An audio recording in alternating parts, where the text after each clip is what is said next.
예, 또 반갑습니다. 이제 성령론 교회론 종말론 드디어 10번째 강의가 되었습니다. 오늘 주제는 성도가 과연 세상에서 거룩한 자인가 라는 주제로 좀 생각해 봅시다. 우리 지난주 강의를 잠깐 요약한다면 성령의 인격성에 대해서 말씀했죠.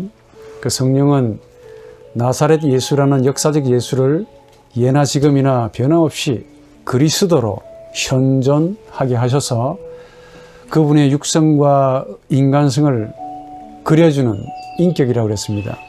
그 성령은 바로 지금 여기서 예수의 모습과 예수의 육성, 그 사랑이 넘치는 얼굴, 용서가 가득한 그 온유한 모습을 그려준다고 그랬습니다. 그로 인해 우리가 직접 그분을 보지 못했지만은, 예수를 보지 못했지만은, 또 듣지도 못했지만은 바로 여기서 살아계신 주 예수 그리스도로 그분을 고백합니다. 누구를? 성령이 그려주는 예수 그리스도를 주인으로 고백합니다. 그래서 요한복음 20장 29절에 너는 나를 보았으므로 믿느냐? 보지 않고도 믿는 자들이 복되다. 예수께서 말씀하셨죠. 예수를 주로 고백하는 것은 보고 믿는 것이 아니라 사실은 보지 않고 믿는 겁니다. 반대로 보고도 믿지 않기도 하고 보고도 믿지 못할 수도 있습니다. 성령으로 거듭나지 못하면은 보고도 전혀 보이지 않고 만져보고도 느껴지지 않습니다. 그러나 성령으로 인해서만 예수를 보지 않고도 그분의 음성을 직접 듣지 않고도 그분을 나의 주 그리스도로 고백할 수가 있습니다. 그만큼 이 성령의 인격성이 예수의 인간성을 그대로 복원시켜서, 말 그대로 가장 잘 아시는 분이니까 복원시키셔서 전에 말씀드린 대로 우리 영혼의 가장 깊은 곳에 거하고 있는 이 숨어있는 사람, 크리토스 안드로포스, 압스콘디투스 호모, 이분을 우리의 의식계로 불러내신다고 그랬습니다. 거듭남은 바로 여기에서 일어난다 그랬죠. 우리 인간의 의식에서 활동하는 이성, 감정, 의지, 이것들은 절대로 스스로 이 자신들의 스스로의 힘으로 이 마음 깊은 곳에 있는 이 하나님의 형상, 숨어있는 사람을 불러내지 못합니다. 베드로전서 3장 4절에 있는 마음 깊은 곳에 숨어있는 사람이란 바로 이 창조시의 하나님의 말씀이면서 우리에게 주신 말, 이걸 우리 하나님의 형상이라고 부릅니다. 그런데 이것이 인간의 부패로 우리 영혼이 자의식이 되면서 우리 속에 이미 주어져 있다는 사실을 부패로 인해서 깨닫게 되었다는 것이죠. 그러나 영혼 깊은 곳에 은폐되었습니다. 그러나 성령으로 인해서 그것이 다시 우리의 의식계로 올라오신다 하는 사실을 알게 됩니다.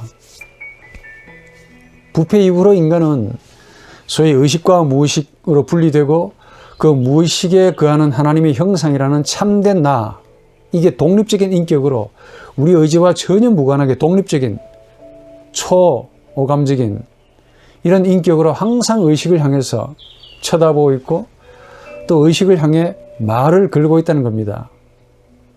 그런데 의식은 이런 사실을 전혀 알지 못하고 전혀 느끼지 못하는 멍텅구리가 되어서 그저 리비도가 주는 에너지를 먹고 마시고 이걸 소위 성경적인 용어로 육체의 법에 따라 사는 자가 되었다 그 말입니다.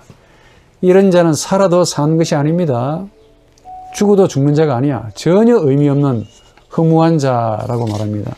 제 말로 좀 표현해 보라면은 동물도 아니야. 그렇다고 사람도 아니요.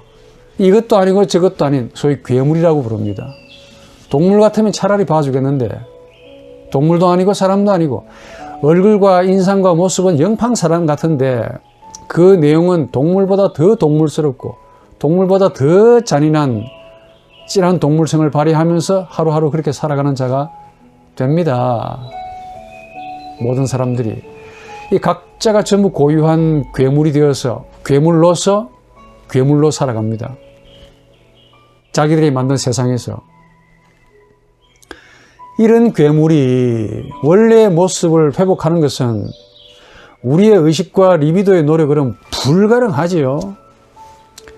비록 의식이 종교를 만듭니다. 소위 자기 정화를 하기 위해서, 자기 구원을 하기 위해서 자신의 이런 괴물성을 제거하려고 애를 쓰지만은 표범이 자신의 무늬를 스스로 제거할 수 있겠습니까? 흑인이 자신의 피부색을 깨끗게 할 수 있겠습니까?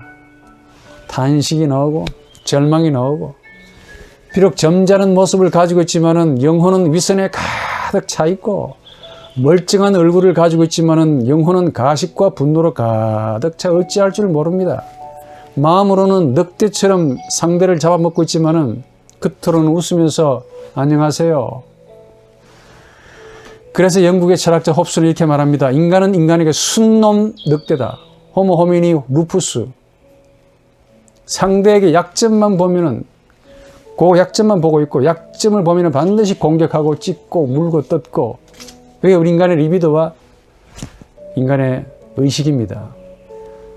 이런 우리가 성도로 불림을 받았습니다. 그럼 도대체 우리 영혼에 무슨 일이 벌어졌는가 알고 싶지 않습니까? 에? 늑대에게 무슨 일이 일어났길래 천사라고 하는 거룩한 자라고 하는 불림을 받는 걸까요? 이것이 바로 교회론의 골격이고 오늘 말씀드린 이 성도론의 내용입니다. 도대체 우리 영혼에 무슨 일이 벌어졌냐? 우리가 왜 성도라고 말하는가? 오늘 성도를 신학적으로 좀 생각해 봅시다. 우선 이 강의의 포인트를 직접 여러분들에게 말씀드리고 우선 이 예수의 인간성이라 불리는 성령의 인격성만이 우리 마음의 가장 깊은 곳에 있는 하나님의 형상, 숨어있는 사람 이걸 의식으로 불러오게 할 수가 있습니다. 이것이 이루어져야만이 우리는 비로소 괴물에서 사람이 됩니다. 그 사람을 가리켜 성도라고 부릅니다. 성도는 그냥 명칭이나 명목이 아니요. 사람들이 그냥 붙여주는 이름도 아닙니다. 특정 교회 가서 공짜로 그냥 받아오는 티켓은 아니죠. 소위 밥 한 끼 공짜로 먹을 수 있는 그런 티켓은 아닙니다. 특정 지교회가 주는 그 알량한 천국행 티켓 절대로 아닙니다. 교회가 주는 이 티켓을 가지고 하나님 나라에 들어간다고 믿고 있으시는 분은 없겠지만 실제로 믿고 있다면 과연 그럴까요? 이 교회학적으로 교회는 우선 성도라고 불리는 자들의 모임이라고 합니다. 그래서 성도가 없는 교회는 전혀 교회가 아닙니다.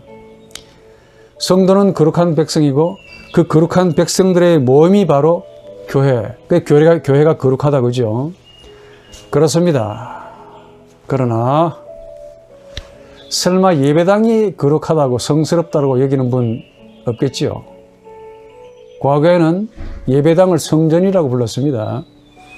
그렇게 성전이라고 부르면서 성전 건축하자고 성도들에게 헌금하라고 했습니다. 그런데 최근에 신문에 보니 그렇게 지은 소위 성전을 소위 금매물로 플러스 알파 성도들까지 넘겨서 팔아넘기는 그런 분들도 간혹 있습니다. 성전이라는 개념을 잘못 이해하면 로만 캐톨릭의 교회관이 된다는 거 아시고 아주 조심스럽게 말해야 돼요. 설마 예배당에 있는 피아노나 값싼 그 모노리움 바닥재, 소위 수억짜리 그 파이프 오르간 이게 성물이라고 가르치지는 않겠지. 지금은 그러한데요. 제가 공부할 때는 이것들이 실제로 성물로 여겼습니다. 또 그렇게 가르쳤고 제가 아니고. 그리고 이 성직이라는 말도 최근에 자주 우리 개신교에서 사용되고 있다는 거에 제가 조금 눈에 거슬립니다. 좋아, 성직, 거룩한 직업이라 그러지. 그럼 직업 가운데 성스러운 직업이 따로 있는가는 제가 전혀 공부해 본 바 알지 못합니다. 무슨 기준으로 거룩하다 그러고 성스러운지는 대단히 모호하지요. 만약에 목회자가 하나님으로부터 인간의 영혼을 직접 취급하라. 그래서 성직이라고 한다면은 인간의 생명을 직접 취급하는 의사님들도 성직이지. 최근에 바이러스와 열심히 싸우는 그 의사들의 모습이 제 눈에는 성스럽기까지 합니다. 또 죄인들을 강제로 타인을 위해서 회개시키는 그 검사, 판사, 변호사님들도 성직이라고 해야 되지. 심지어 제 눈에는 하루 종일 아파트에서 온갖 굳은 일을, 그 하기 싫은 일을, 냄새나는 일을 하시는 그 아파트 그 경비하시는 분들도 때로는 성스럽게 보입니다. 나아가서 우리들에게 영혼의 기쁨을 주는 예술가나 음악가들도 문학가들도 시인들도 사실은 성직이라고 해야 되겠지요. 가운만 입어서 성직입니까? 판검사님도 가운 입습니다. 여러분들이 졸업식 때 가운 입지 않습니까? 전부 성직 입니까? 그러니 너무 폼 재지 마시기 바랍니다. 폼을 재고 있으면 누가 제일 아느냐? 우리 의식이 가장 잘합니다. 우리 의식은 온갖 지금 폼을 내고 리비도 때 빼고 광 내고 있지만은 우리 의식 밑에 있는 우리 리비도가 이렇게 말할 겁니다. 야, 너 폼 내고 때 빼고 광 내고 있는데 그 짓 그거 에? 남보다 잘 먹고 편안하고 잘 살기 위해서 폼 내고 있는 거 아니냐? 라고 조롱할 겁니다. 우리 리비도가. 좀 빗나간 이야기지만 저는 가끔 이 폼 내는 그 직업에서 소위 특이한 감정을 느낍니다. 그 호화로운 번쩍거리는 옷 안에 있는 몸뚱아리는 괜찮을까? 그 몸을 즐겁게 하기 위해서 잘 먹어야 되고 이를 위해서 돈 잘 벌어야 되고 잘 자야 되고 사는 게 뭐냐? 궁극적으로 저 몸을 위해서 사는 거냐? 이걸 위함은 아닐까? 하는 의심이 듭니다. 단적으로 말해 주인이 되고 싶어서 저렇게 폼내는 것인가? 이웃을 주인으로, 종으로, 하인으로, 집사로 데리고 싶어서 폼내고 있는 거 아닌가? 만약에 누가 어떤 직업을 성스럽다라고 해야 한다면 하나님이 성스럽지요. 인간은 성스럽지 않습니다. 비록 성찬을 행하시는 목회자라 할지라도 그분은 성스러운 사람이라고 하기에는 뭔가 문제가 있겠죠. 네? 성경을 조금 더 남보다 많이 알아서 성스럽습니까? 같이 밥 먹고 잠자고 기웃거리는 행동은 너무 똑같단 말이야. 눈동자 돌아가는 자세도 똑같아. 동공이 돌아가는 그 행동 방향도 너무 똑같습니다. 무슨 말이냐? 그분을 성직자로 만들어 준 것은 성직자 본인이 아니고 총회도 아니고 노회도 아닙니다. 사실은 성도들이 특정인을 성직자로 보고 있습니다.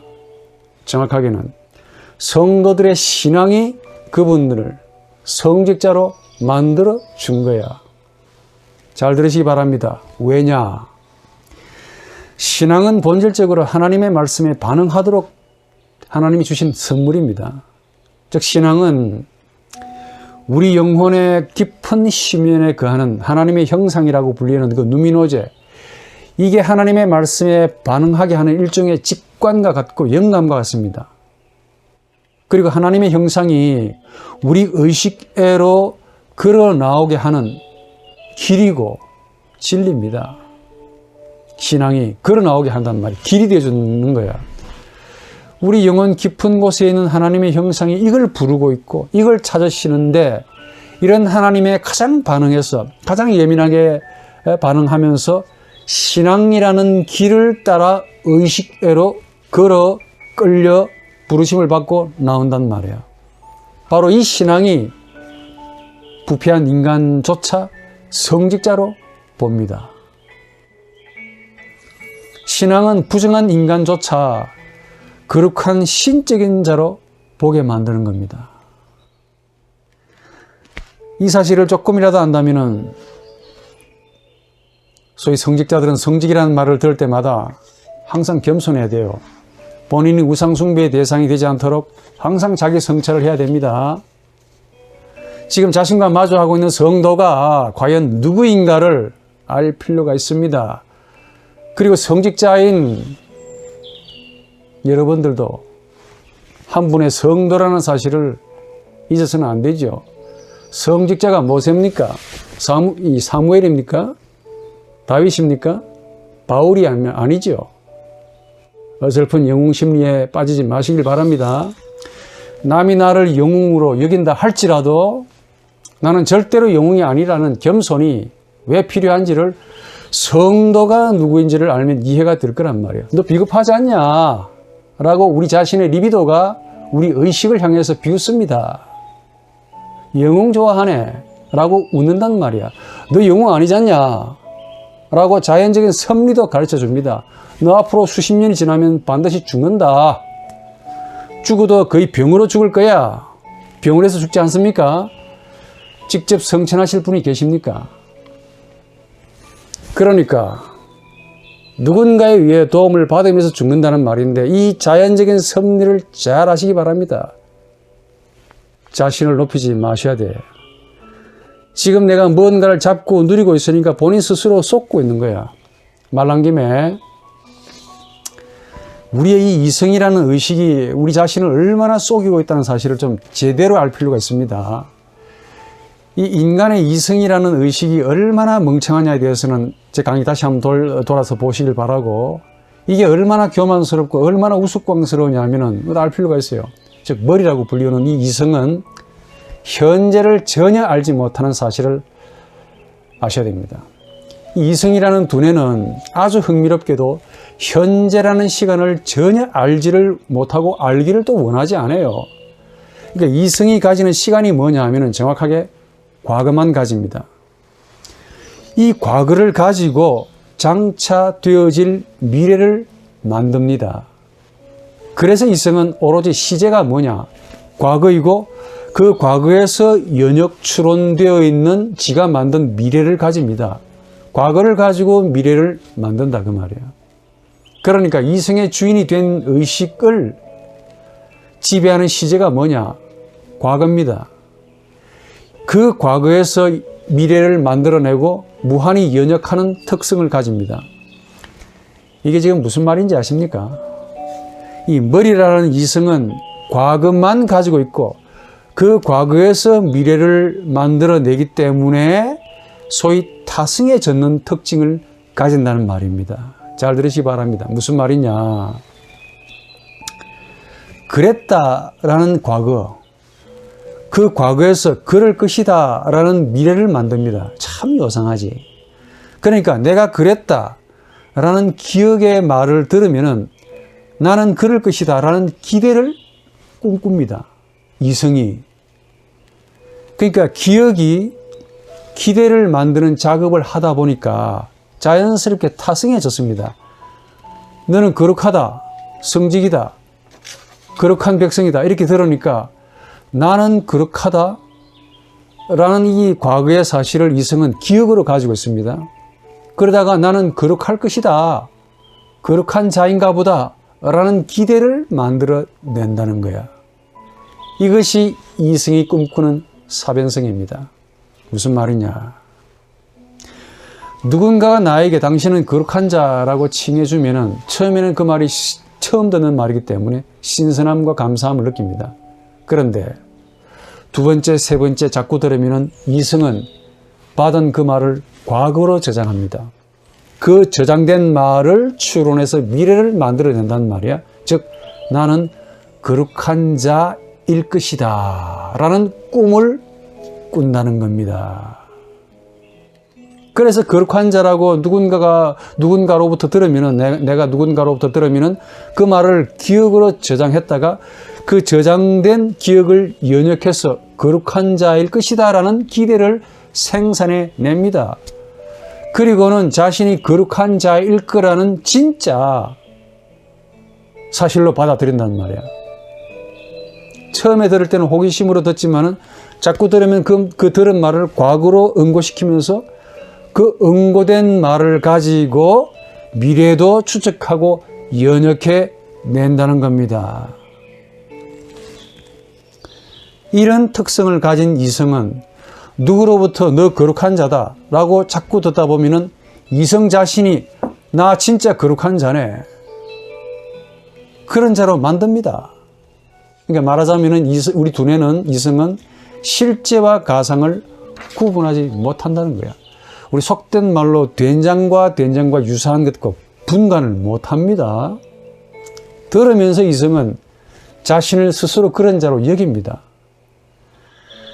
그래서 이성은 놀람이나 충격이나 경악이나 새로움이나 누미노제와 같은 이 신비감이나 신비를 불러일으키는 현재를 절대로 가지지 못합니다. 그래서 예리한 심리학자는 이성의 이런 꿈꾸는 사변성을 정신병이라고 규정합니다. 누군가가 나에게 거룩한 자라고 말하면 나의 이성은 진짜 스스로를 거룩한 자로 여깁니다. 자신을 몰라도 너무 모르는 거지, 우리 인간에 대해서. 이성의 이런 특이한 성격 때문에 긍정적인 마음을 가지면 진짜 긍정적인 인간이 되기도 합니다. 좋은 점도 있어요. 소위 생각을 바꾸면 마음도 바뀝니다. 마음도 바뀌면 몸도 바뀌어요. 그래서 요즘 교회에서 최근에 적극적인 마음 가지라, 긍정적인 마음을 가지라라고 정신과학자를 불러서 강의도 시킵니다. 뭐 전혀 일리가 없는 건 아니죠.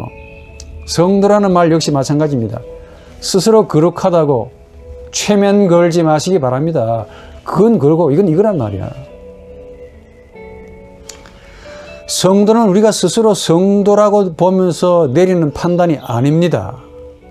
성도라는 칭호는 하나님이 우리를 보시는 시각이고 동시에 이웃이 보는 시선입니다. 예를 들어서 제 이름이 한수환이죠. 이게 제 것입니다. 그런데 한수환이라는 이름이 제 것인데 분명히 진짜 내가 한수환이냐? 아닙니다. 정작 이 이름을 부르고 사용하는 자가 누굽니까? 제가 아니고 이웃이 사용하더라 그 말이야. 남이 사용합니다. 내 이름인데 내가 사용하는 게 아니야. 정작 이 이름을 가지고 내 이웃들이 부르고 자신들의 머리에 각인시키고 저의 모든 인상들을 저장하고 있습니다. 그러니까 한수환이라는 이름은 내 것이지만은 사실은 남이 나에게 그렇게 부르고 사용하는 이름이라는 뜻입니다. 무슨 말이냐? 성도, 상투스. 이 성도인 우리가 우리 스스로를 성도라고 지칭하는 용어가 아니라 사실은 하나님이 우리를 보시는 시각이고 이웃이 우리를 보는 눈매라는 뜻입니다. 여기서 명언이라고 할 수는 없어도 성도는 하나님이 우리에게 붙여준 이름이고 동시에 이웃이 우리를 보는 참 따뜻한 눈매입니다. 그러면 하나님이 우리에게 붙여준 이 이름이란 무슨 의미일까요? 달리 말해 하나님이 우리에게 성도라고 이름 붙여준 것은 그냥 붙여준 것이 아닙니다. 아주 의미 있게 붙여준 이름이야. 하나님이 우리를 성도라고 불러준 것은 하나님의 행하심이 담겨 있습니다. 하나님의 행하심이 담겨 있는데 이게 어떤 거냐? 보통 성도를 가리켜 세상으로부터 부르심을 받은 자라고 부릅니다. 로마서 1장 7절에 보니 성도로 너희가 부르심을 받았다. 성도는 부르심을 받은 자이죠. 또 요한복음 15장 19절 많은 구절이 있지만은 너희는 세상에 속하지 않았다. 내가 너희를 세상에서 택했다. 세상이 너희를 미워한다. 성도는 세상으로부터 부르심을 받은 자라는 뜻입니다. 요한복음 18장 36절에 보니 내 나라는 이 세상에 속한 것이 아니다. 그러니까 성도는 이 세상에서 부르심을 받아서 하나님의 나라에 속한 자이죠. 요한일서 4장 4절에 보니 이는 너희 안에 계신 분께서 세상에 있는 자보다 더 크시기 때문이다. 우리 안에 계신 분께서 세상에 있는 자보다 더 크시대요. 우리 안에 계신 분이 세상보다 더 크시다면 성도는 세상보다 더 크신 분께로 부르심을 받은 자지요. 요한일서 5장 5절에 보니 예수께서 하나님의 아들이심을 믿는 자가 아니면 누가 세상을 이기는 자겠느냐. 성도는 세상을 이기는 자로 부르심을 받은 자라고 선언합니다. 가벼운 말로 들으시면 안 되는데 결코 가볍지 않은 표현들이에요. 자, 우선 성도는 말 그대로 세상으로부터 하나님에 의해 부르심을 받았다 이거지요. 그런데 여기서 말하는 세상을 잘 이해하셔야 하나님의 행하심이 무엇인가를 알 수가 있습니다. 성경에서 말하는 세상은 상당히 특수한 개념이라는 사실을 아셔야 돼요. 그 전에 보통 이 세상이라고 하면 일반 세상, 즉 우리 주변과 우리 환경을 많이 생각합니다. 뭐 건물, 자동차, 수많은 사람들, 나무, 구름, 바다, 호수, 땅, 다리, 아파트 이런 것들이 보통 우리가 일반적으로 외관이라고 불리는 세상이라고 그렇게 여깁니다. 그러나 성경에서 말하는 세상은 지금 우리 눈앞에 펼쳐지는 여러 외관들, 인상들, 이런 현실성들이 아닙니다. 세상은 정신적인 개념입니다. 아니, 조금 영적으로 보면은 세상은 심리적인 존재인 내가 만든 무엇이라고 말입니다. 무슨 말이냐? 우리 영혼은 반드시 두 개의 관계 방식을 가집니다. 반드시. 하나는 나와 그것과의 관계이고 다른 하나는 나와 너라는 영적인 관계입니다. 우린 전자를 가리켜서 심리적인 관계라고 부르고 후자를 가리켜서 영적인 관계라고 부릅니다. 다시 말해 나와 너라는 영적인 관계로 보면은 세상은 나와 그것과의 관계에서 생겨난 구조물이라는 사실을 알게 돼요. 아주 흥미로운 점은 나와 너라는 영적인 관계를 가지면은 나와 그것과의 관계에서 일어나는 세상을 가질 수가 없다는 점입니다. 지금 제가 여러분들에게 지금 말씀드리는 이 말은 아주 비싼 지식입니다. 가볍게 들으면 가볍겠죠. 무겁게 들으면 참 무거운 말인데, 한 번 더. 이 나와 너라는 영적인 관계를 가지면은 나와 그것과의 관계에서 일어나는 세상을 가질 수가 없습니다. 이 말을 우리식으로 말하면은 영적인 관계에서는 세상이 절대로 일어나지 않고 나와 그것과의 관계라는 심리적인 관계를 가져야 비로소 세상이 일어납니다. 첫 번째 강의를 다시 한번 더 들으시기 바랍니다. 다시 한번. 세상은 우리 영혼이 나와 마주하는 그 상대를 나와 그것과의 관계를 가짐으로 가지는 결과입니다. 세상이 일어나는 이유는 우리 영혼이 상대와 나와 그것과의 관계를 가지기 때문에 그래요. 세상이 계속 일어나고 발전하는 것은 우리 영혼이 계속적으로 나와 그것과의 관계 방식으로 살기 때문입니다. 이론적으로 말하면 여러분들 잠이 올까봐 여러분들이 어떻게 이해가 될까를 많이 고심하면서 만든 예입니다. 재미있게 들으시기 바랍니다. 좀 마음을 여시고. 지금 두 사람이 서로 사랑하고 있습니다. 그 사랑은 사랑하는 자, 사랑받는 자들에게만 일어나기 때문에 다른 사람이 제3자가 절대로 그걸 알 수 없습니다. 묘사, 서술, 정의 불가능하지요. 왜 묘사, 서술이 되지 않느냐? 나와 너라는 영적인 관계에서 일어나고 있기 때문에 그래요, 사랑이. 정확하게 말하면 두 사람이 나와 너의 관계를 창조하거나 만들었다는 것이 아니고 반대입니다. 나와 너라는 선천적인 선험적인 영적 관계가 있는데 그 관계 안으로 그들이 초대되었기 때문입니다.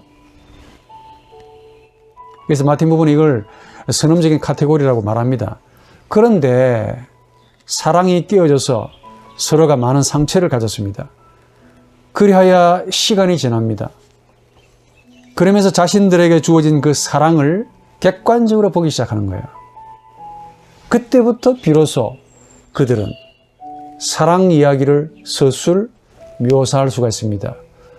그 서술과 묘사를 가리켜 예술 작품이라고도 할 수 있고 우리는 그걸 그것이라고 부릅니다.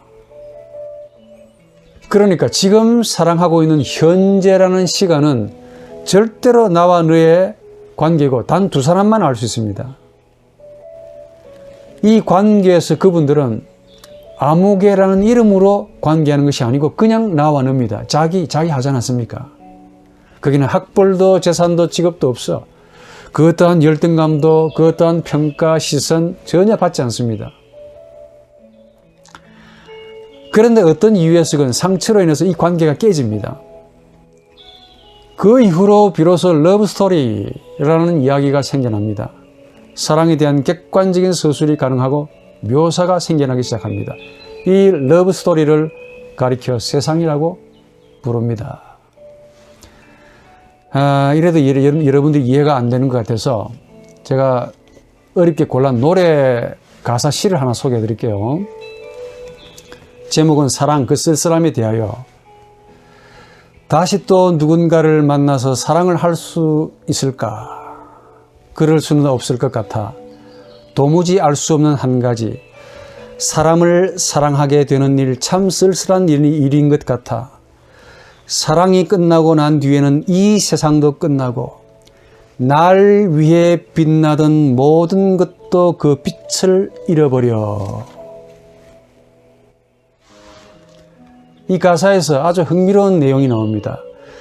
사랑이 끝나고 난 뒤에는 이 세상도 끝나고 나를 위해 빛나던 모든 것들도 그 빛을 잃어버렸다는 겁니다. 무심하게 들었겠죠, 여러분들은? 저에게는 참 아주 이 가사를 만든 분은 분명히 사랑의 고통을 겪은 자가 분명합니다. 예? 서로 사랑할 때는 전혀 느끼지 못하던 것이 사랑이 끝나고 나서 비로소 사랑을 알게 되었다는 거 아닙니까? 더구나 사랑이 끝나니까 이 세상도 끝났다라고 느끼는 거야. 모든 것이 자신을 위해 빛나던 그 모든 것들이 빛을 잃어버렸다는 겁니다. 바꿔 말하면은 사랑할 때는 저 태양이 나만을 위해 빛나고 있다는 사실을 본 겁니다. 거리에 많은 가게들, 지나가는 사람들, 무심하게 떠드는 아이들, 그리고 수많은 자동차들, 해가 지면 뭐가 뜹니까? 달이 뜨지요, 빛나지요. 그 많은 별들이 오직 나 한 사람을 위해서, 나를 위해서 그렇게 빛을 내주고 있더라는 겁니다. 이론적으로 풀이하면은 사랑이라고 불리우는 영적 관계인 나와 너의 관계에서는 내가 모든 것들을 창조하고 만드는 것이 아니라 만들어진 것들이 오로지 나를 위해 빛나고 있다는 겁니다. 내가 같으면 아멘 하겠네. 사랑할 때는 모든 것이 나를 위해 존재하고 빛을 발하는데 사랑이 깨어지고 나면은 이제는 내가 모든 것들을 만들어야 되고 내가 모든 빛을 내기 위해서 광내야 되는 거야. 쓸쓸하지요.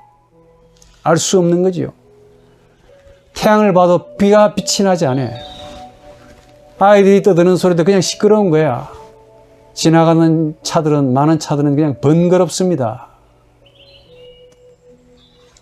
그래서 사랑이라는 나와 너의 영적 관계를 상실하고서 비로소 이 노래를 부르기 시작했고 빛을 잃은 쓸쓸함에 탄식하기 시작한 거야. 무슨 말이냐? 영적인 관계에서는 절대로 세상이 일어나지 않는다는 겁니다. 세상은 소위 물화된 관계를 가져야만이 생깁니다. 성경에서 가리키는 세상은 단순히 우리 눈앞에 펼쳐진 외형이나 외관이 아닙니다. 또 그렇다고 우리가 만든 여러 가지 문화적인 산물만도 아니야. 그래서 불트마이는 세상을 죄라고 주장했습니다. 상당히 일리가 있는 해석이라고 봅니다. 맞습니다. 세상은 죄가 맞습니다. 제가 금방 소개했던 이 가사와 관련하면은 사랑을 잃어버린 죄란 말이야. 사랑할 때는 전혀 모르다가 잃어버리고 난 다음에 비로소 그 사랑의 가치와 무게를 처절히 느끼는 것이 바로 그게 죄입니다. 다른 말로 나와 너의 관계를 가질 때는 전혀 그 가치를 모르다가 이 관계를 잃어버리고 나서 탄식을 하고 절망을 하고 죽어버릴까 쓸쓸해하는 것이 바로 죄입니다. 죄. 차라리 사랑하지 않았더라면 죄를 알지 못했을 것이죠.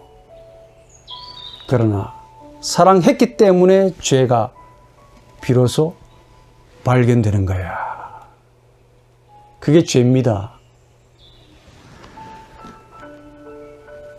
죄가 무엇인지를 보다 정확하게 이해해야 돼요. 불트만이 이렇게 말합니다. 세상이 죄고 세상은 인간의 세상이며 성경은 역사의 하나님을 제시하고 있다. 참 가슴에 와닿습니다.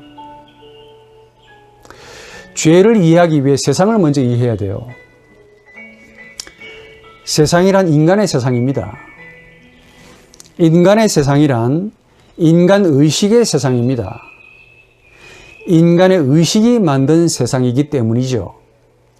인간의 의식이란 나와 그것과의 관계로 만든 세상입니다. 그 의식에게, 이런 의식에게 늘 말했지만 힘과 열정과 에너지를 공급하는 것이 바로 리비도라고 불렀습니다. 그러니까 궁극적으로 세상을 만드는 것은 인간의 리비도입니다. 이 리비도와 의식에 전혀 없었던 나와 너라는 아주 신비한 관계가 주어졌지만은 은혜로 그 리비도와 의식은 그 가치를 알지 못합니다.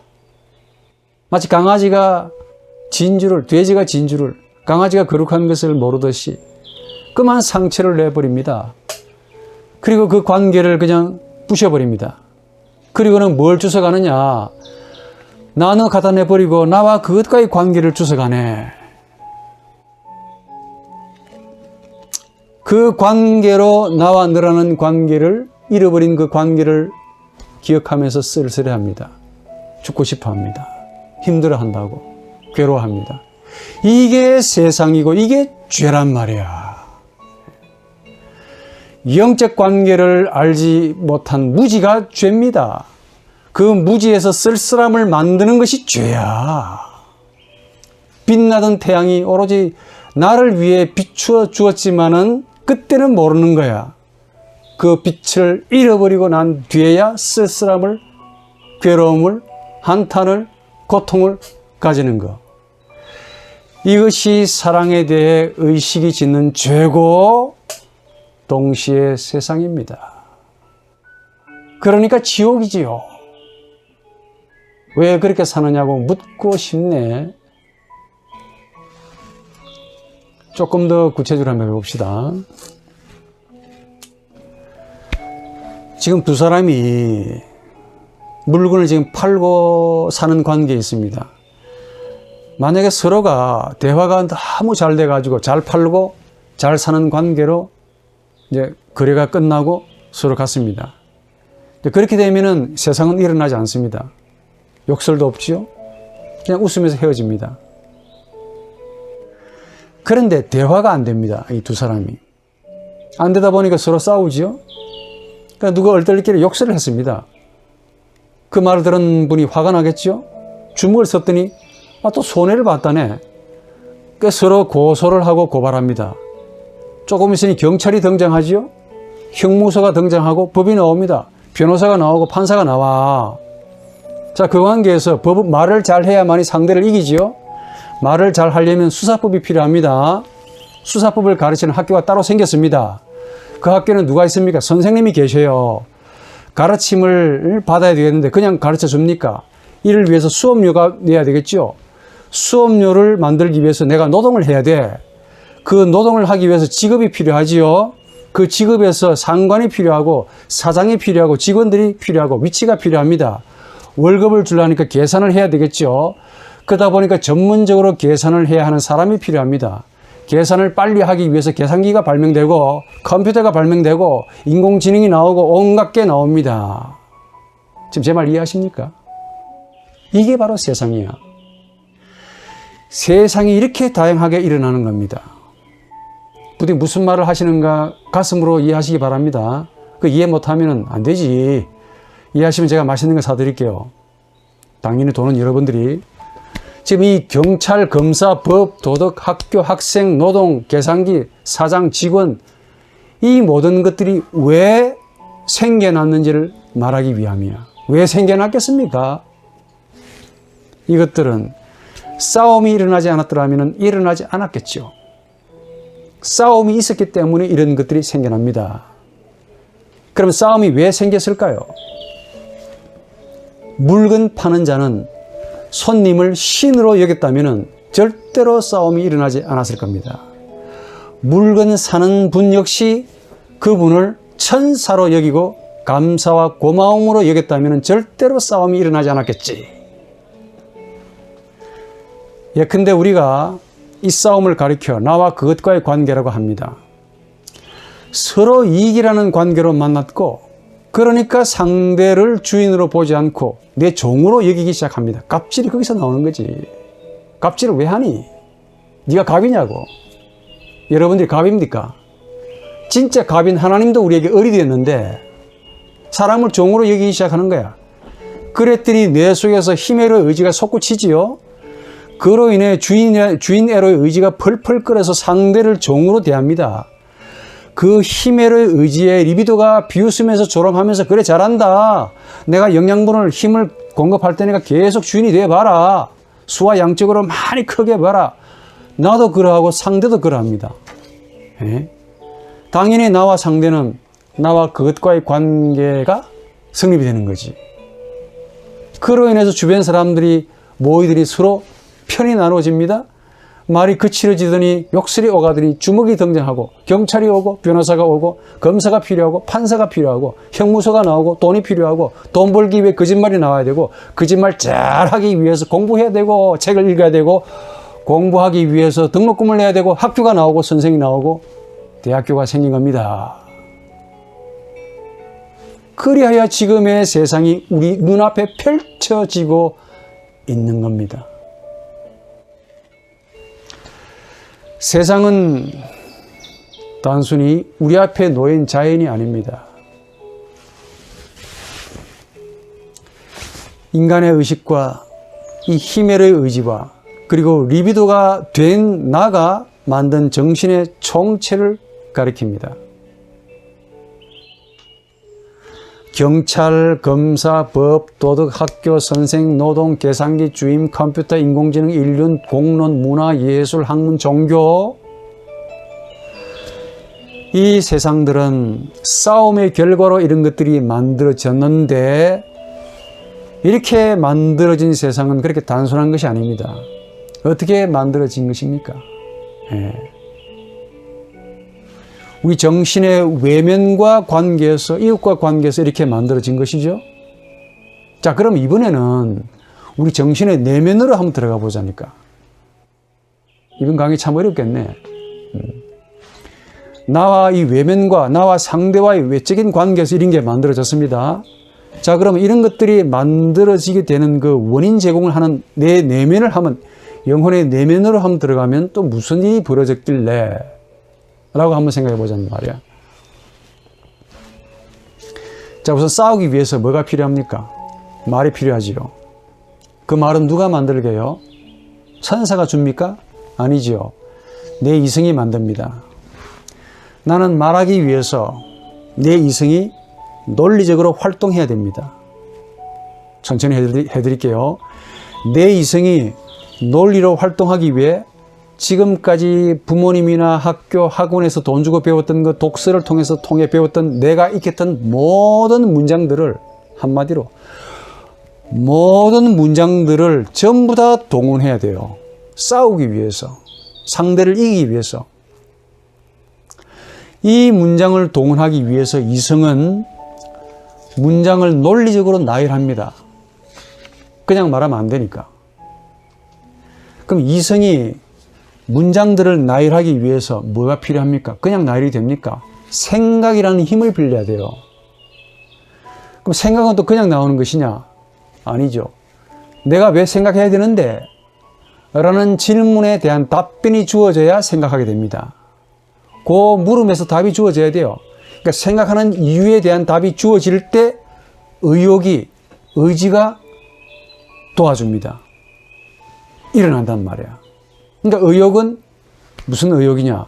결국 싸워서 이기기 위한 의욕이 됩니다. 이 의욕을 니체는 히메로의 의지라고 부른 거란 말이야.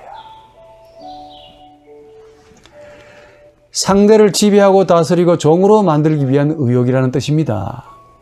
그러니까 이 의욕은 그냥 순수한 의욕이 아니고 내 앞에 있는 상대를 꺾어서 내 종으로, 내 집사로, 내 사환으로 만들려는 이 리비도에서 소위 이 리비도라는 이 동물성에서 나온 거야.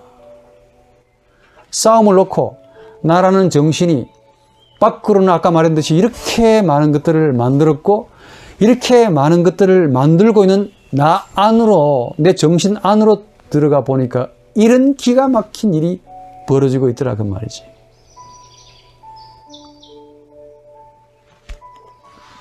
이제 조금 이해하실 거라고 봅니다. 그만큼 우리 영혼이 단순하지 않다는 겁니다. 만약에 싸움이 일어나지 않았더라면 세상이라고 하는 이런 것들은 일어나지 않았을 겁니다. 제가 이런 시각을 가지고 구약의 잠언서를 좀 봅니다. 솔로몬이 한 말이 참 재미가 있습니다. 잠언서 18장 22절에 보니까 아내를 얻은 자는 행복을 찾은 자이고 여호와로부터 은총을 받은 사람이다 라고 했습니다. 그랬는데 이런 그가 21장 9절에 뭐라고 말하느냐, 다투기를 좋아하는 아내와 큰 집에서 사는 것보다 지붕 한 모퉁이에서 홀로 사는 것이 더 낫네. 어떻게 생각하십니까? 싸움을 좋아하고 다투기를 좋아하는 아내와 사는 것보다 차라리 홀로 사는 것이 더 낫다는 이야기죠. 앞뒤가 안 맞지. 이런 잠언을 남긴 솔로몬의 심리가 그대로 반영되었습니다. 잠언은 통상 이 솔로몬이 자기 자식을 위해서 남긴 잠언이라고 그렇게 말합니다. 근데 솔로몬의 부인들이 얼마나 되느냐, 자그마치 1000명입니다. 1000명의 여인들과 살았는데 그게 얼마나 성격들이 다양하겠습니까? 제 느낌으로 하루하루가 전쟁일 것 같아. 편안할 날이 한 날도 없을 것 같아요. 그 왕궁에서 1000명의 여자들과 갈등하며 사느니 차라리 거리에서 혼자 사는 것이 좋겠다 하는 심리입니다. 지혜가 있으면 뭐하냐 이게야. 예? 하나님이 자신에게 지혜를 많이 주셨는데 받은 지혜 가지고 뭐하냐고. 보면 볼수록 보이는데 바로 이 여인들 때문에 말년에 우상숭배하다가 그 지혜 많은 성군인 이 솔로몬이 우상숭배하다가 인생이 고통으로 종쳤다는 거 아닙니까? 그런데 이런 솔로몬의 이런 이야기도 다른 분이 들으면 화가 납니다.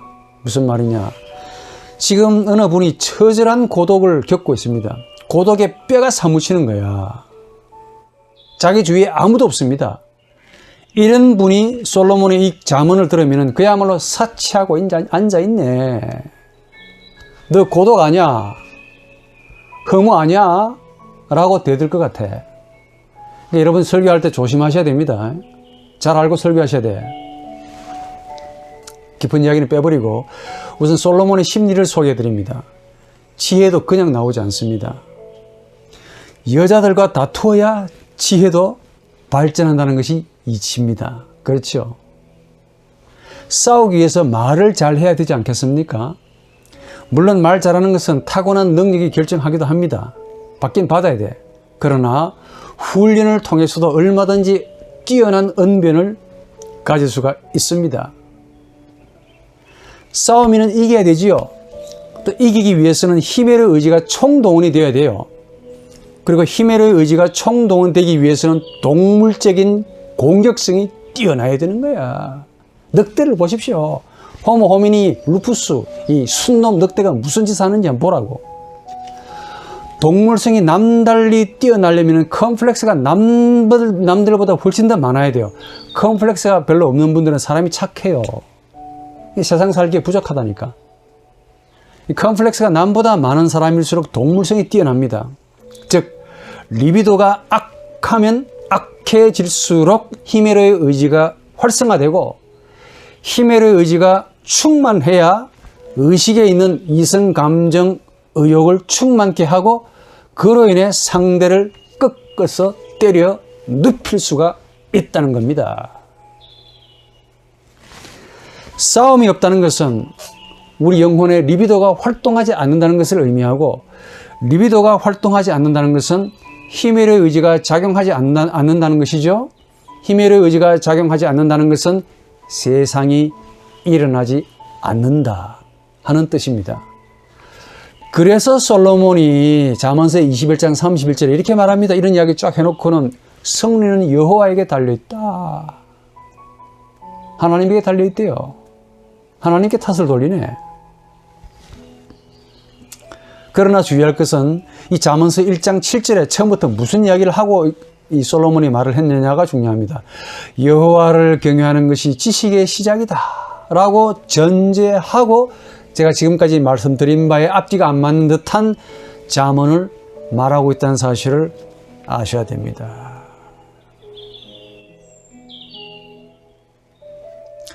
하나님에 의해 내 의식과 힘의 의지와 리비도가 지배받지 않으면 이 잠언서에 나오듯이 많은 고통이 온다는 말입니다. 그렇습니다.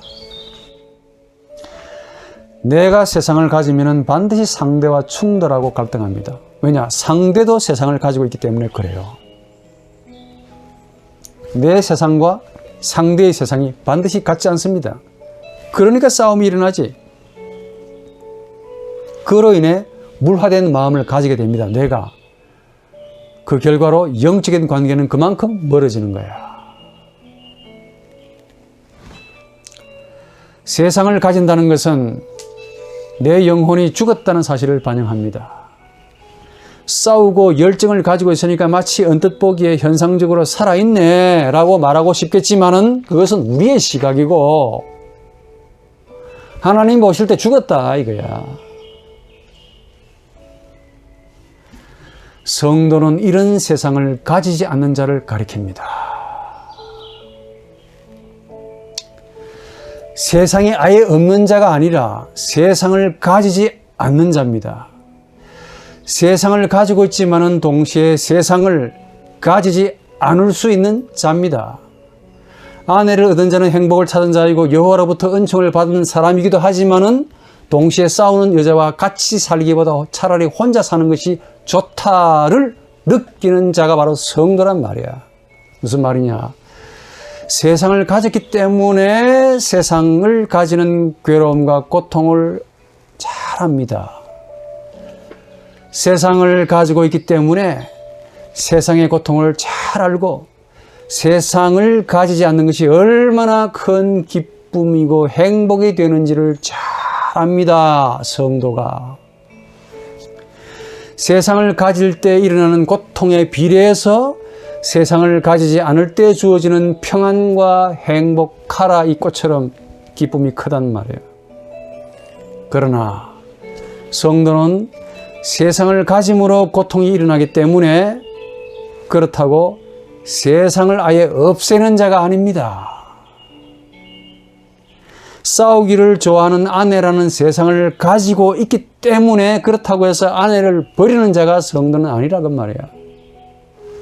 아내와 싸우면서 고통을 겪습니다. 그러나 하나님을 경외함으로 그 고통보다 아내와 함께하는 행복을 아는 자가 바로 성도야. 보통은 이리 말합니다. 교수님, 고통이 없으면 얼마나 좋겠습니까? 고통이 없는 낙원으로 가면 참 좋겠습니다. 그 낙원을 저한테 말해주시면 내가 먼저 가겠네. 예? 고통이 없으면 행복할 거라 그렇게 믿고 있더라니까. 그러나 고통이 없으면 새로운 고통이 일어난다는 거 아십니까? 여러분들 지금까지 제 강의를 잘 들었다면 우리 인간 영혼 밑바닥에 하나님의 말, 그 베슈라의 고통의 음성, 고통의 외침이 있다고 그랬죠. 새로운 고통이 일어납니다. 그 고통의 이름이 뭐냐? 허무.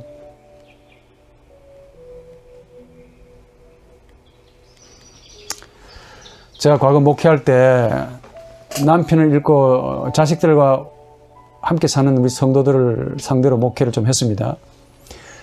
신방 가면서 이제 그분들의 과거사를 많이 들어봅니다. 근데 막 거의 한 98%가 남편으로부터 고통을 많이 겪었대요. 참 좋은 남편을 만난 분들이 그렇게 많지 않습니다. 우리 남편들 왜 그렇게 삽니까, 제발? 에? 그렇게 살지 마세요, 저봐. 그렇게 살면 안 될 것 같은데. 거의 다 폭행을 하고 자식들한테 심한 욕설을 하고 그렇게 살다가 하더라고. 아니, 자기 자식을 낳아줬잖아요. 안 고맙습니까? 돈까지 벌어다 주는데도, 식당에서 일하면서 돈까지 벌어다 주는데도 이 남자들은, 부인들은 힘들게 하더라니까. 근데 그 남자들이 먼저 가더라고. 아마도 자신들의 컴플렉스가 크기 때문에 그래요. 지금 이해가 됩니다. 제가 이 말을 드리기 위함이 아니고 또 남편들도 마찬가지지. 예. 또 부인들도 마찬가지고, 이거 남편에 대한 문제만 아닙니다. 제가 하고 싶은 이야기 그겁니다. 그 목회하면서 장장 5년이나 목회했지. 아주 흥미로운 말을 공통적으로 들었습니다. 뭐냐? 그래도 단 1년이라도 그 힘들게 한 남편이 살아 있었으면 좋겠다 이게.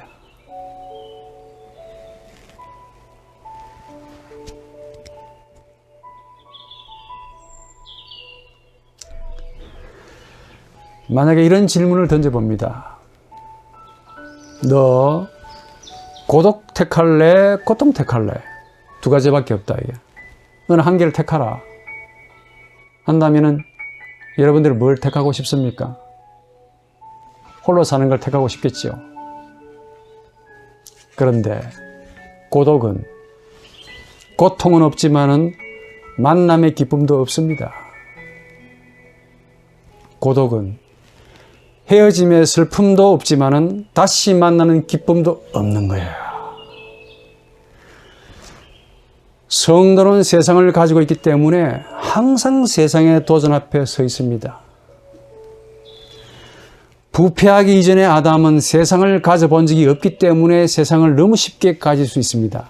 그러나 성도는 세상을 이미 가지고 있었기 때문에 이 세상을 더 쉽게 가질 수가 있습니다. 너무 잘 알기 때문에. 부패하기 전에 아담은 세상을 가지지 못했기 때문에 세상을 가진다는 것이 얼마나 고통이 되는지를 몰랐습니다. 아담이, 멍텅구리가. 성도는 세상을 이미 가져본 적이 있기 때문에 세상을 가지는 것이 얼마나 고통이 되는지를 너무 잘 압니다.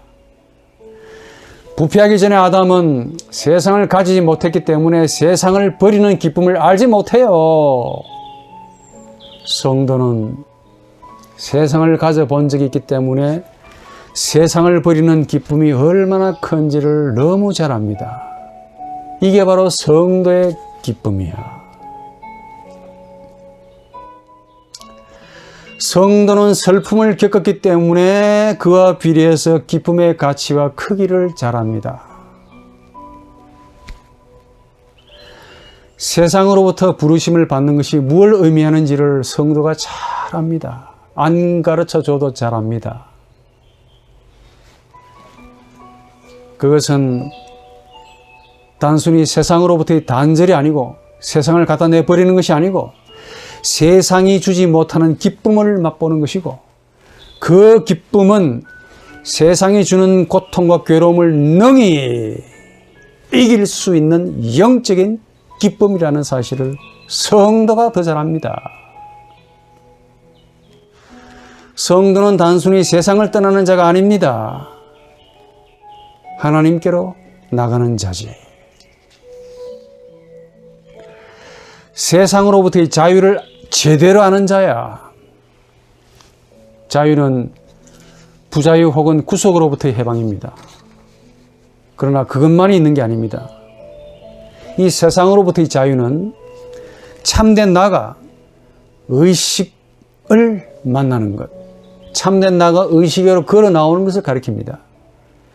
그래서 구속이라 혹은 부자유, 이것은 참된 나인 하나님의 형상이 의식이나 힘의 의지, 리비도, 이것으로 인해 구속받고 있는 상태를 뜻합니다.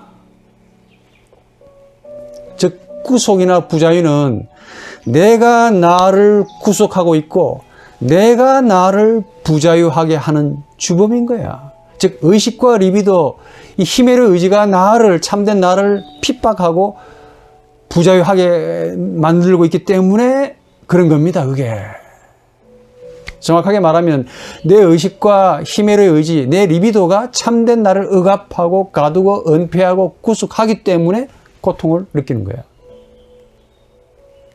이웃이 나에게 고통을 주는 것처럼 보입니다. 현상적으로 보면은. 그러니까 봐도 보이지 않고 들어도 들리지 않는 게 맹인이고 귀머거리라 그러지. 좀 자세히 들여다보십시오. 이웃과 싸우고 있는 내가 누구냐를 들여다보면은 내가 나를 힘들게 하고 있습니다. 내가 나를 구속하고 있다니까. 자유 좀 하십시오. 자신을 좀 평안하게 해주세요. 그러면서 이런 나를 자기 힘들다고 이런 내 고통을 저 사람이 주었다라고 그렇게 돌리는 거야.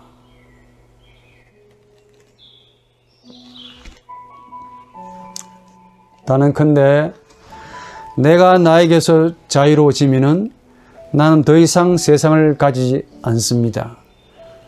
그 세상으로부터 인해, 그 세상으로 인해서 그 세상이 주어지는, 세상이 주는 이런 고통을 받지 않을 겁니다. 내가 나에게서 자유로울 수 있을까? 성경은 그걸 말하고 있습니다. 소위 누미노제라고 불리는 하나님의 형상이 내 의식에로 나와야 비로소 의식은 참다운 주인을 만나게 되는 겁니다. 이게 나다 이게야. 참다운 나. 그로 인해 의식이 자유를 느끼는 겁니다. 모든 것에서 나는 해방되었다. 죄로부터 해방되었다. 세상으로부터 해방된 거야.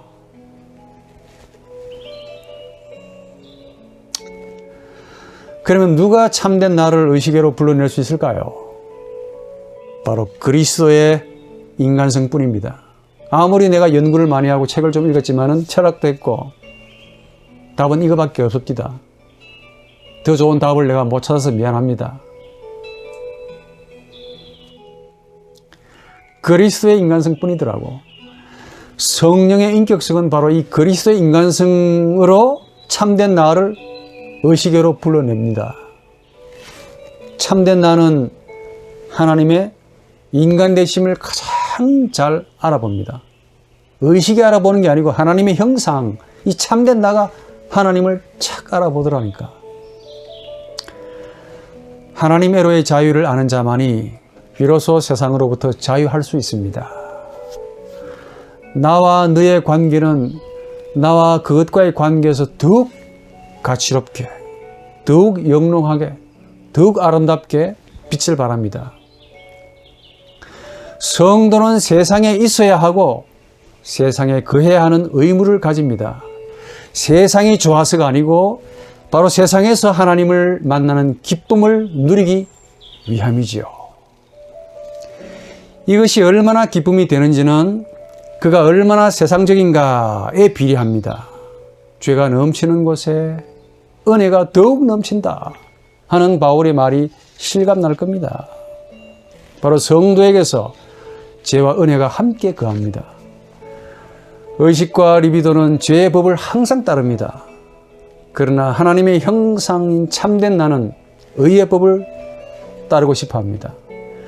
의의 법을 따르는 것이 죄의 법을 따르는 것보다 훨씬 더 크기 때문이지요. 고통도 큽니다.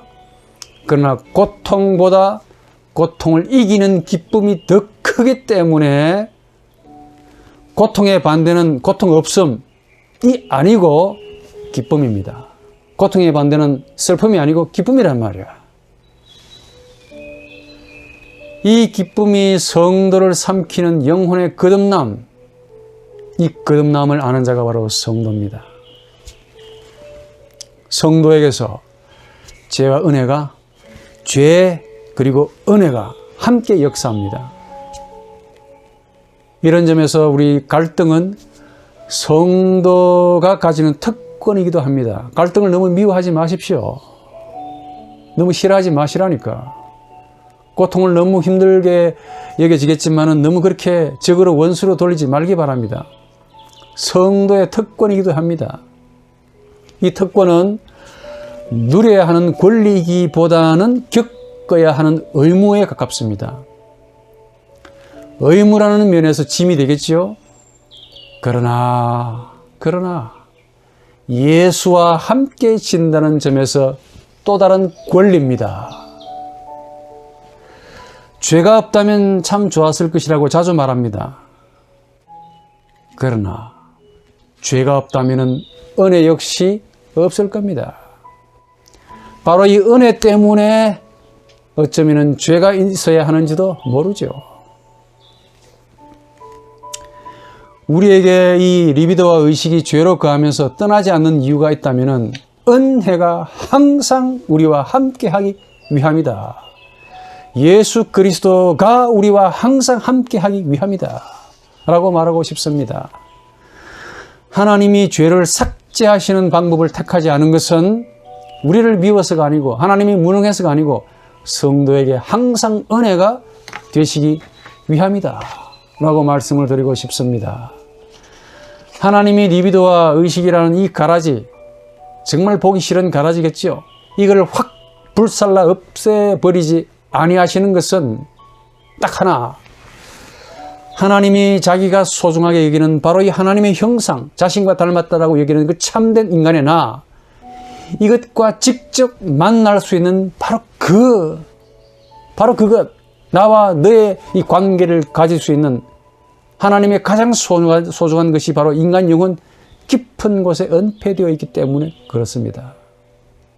이게 너무 소중하기 때문에 리비도와 의식이라고 하는 이 가라지를 오늘도 어제도 허락해 주십니다. 먹어봐라. 이 리비도와 의식이 짓는 죄가 좋아서가 아니라 하나님의 것인 이 참된 나와 하나님의 영적인 관계, 이 나와 너의 관계 때문에 이것이 저것보다 훨씬 더 좋기 때문에 냅둡니다. 하나님과의 만남이 얼마나 하나님에게 기쁨이 되는지, 우리보다 더 큰 기쁨이란 우리는 몰라요.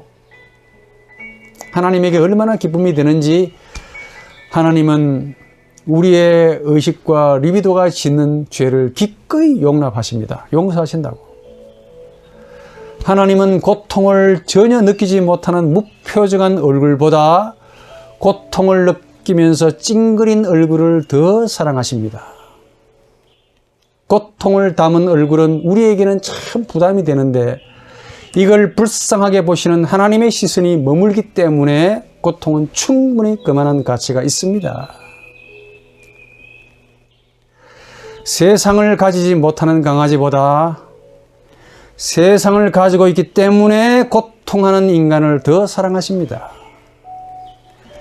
세상을 가지지 못해서 자신이 얼마나 예쁜지 카라 보십시오. 얼마나 예쁜지 자신이 전혀 알지를 못하는, 자신이 얼마나 예쁜 이 자신인지를 전혀 모르는 카라보다 세상을 가지고 있기 때문에 이 카라, 이 꽃이 지는 슬픔을 느끼는 인간을 하나님이 더 사랑하시는 거야. 세상을 가지지 못해 고통도 없는 돌부처보다 세상을 가지고 있기 때문에 그 돌부처에게조차 하소연하는 그 인간을 하나님이 불쌍하게 보십니다. 천사들과 마귀와 귀신들은 하나님의 긍휼의 대상이 되지 않습니다. 그러나 우리 인간만은 하나님과 마주하여 자신의 긍휼의 상대로 하나님이 그렇게 여겨주신다는 겁니다. 남은 한 주간도 승리하시기를 바라고 감사합니다.